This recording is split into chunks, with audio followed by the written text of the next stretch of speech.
Histoire de Léa, la fille qui n'aime pas l'école. Il était une fois une petite fille nommée Léa, qui vivait dans une petite ville tranquille. Léa était une enfant joyeuse et curieuse, mais il y avait une chose qu'elle n'aimait pas du tout, l'école. Chaque matin, quand venait le moment de se préparer pour l'école, Léa traînait des pieds. Elle soupirait, elle geignait, elle trouvait 1000 excuses pour retarder l'inévitable.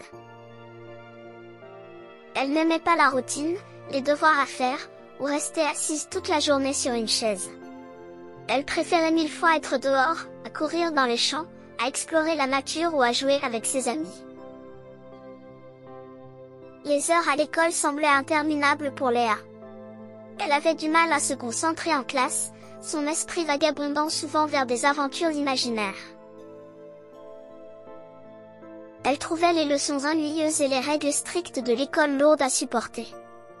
Pour elle, l'école était comme une prison qui lui enlevait sa liberté. Un jour, alors qu'elle se plaignait encore une fois de devoir aller à l'école, sa grand-mère lui dit quelque chose qui allait changer sa vision des choses. Elle lui raconta une histoire sur l'importance de l'apprentissage, sur la chance qu'elle avait d'aller à l'école, là où tant d'autres enfants dans le monde n'avaient pas cette opportunité. Sais-tu, ma chérie, que l'école est un privilège ? Continua sa grand-mère. Il y a tant d'enfants dans le monde qui n'ont pas la chance d'apprendre, de lire, d'écrire. Ils n'ont pas d'école où aller, pas de crayon ni de livres à leur disposition.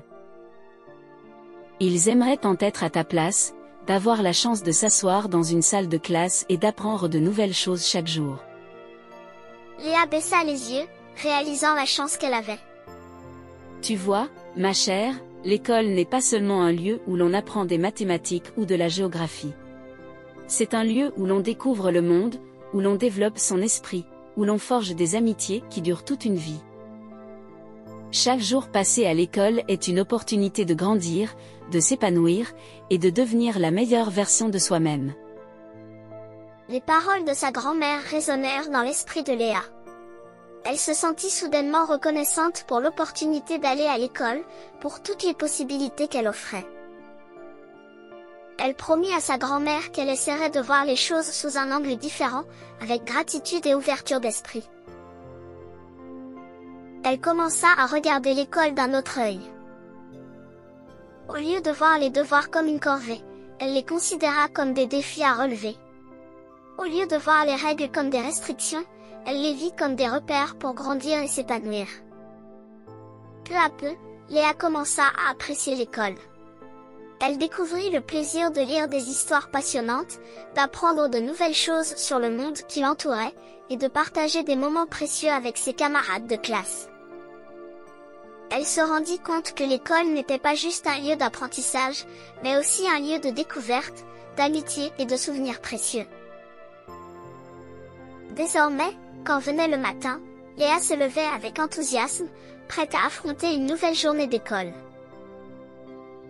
Elle avait compris que l'éducation était un trésor précieux, une clé vers un avenir meilleur. Et même si parfois elle rêvait encore de liberté et d'aventure, elle savait que l'école était le premier pas vers la réalisation de ses rêves. Ici se termine l'histoire de Léa. Abonnez-vous à ma chaîne et n'oubliez pas d'aimer et de partager. Merci pour votre attention et vos encouragements.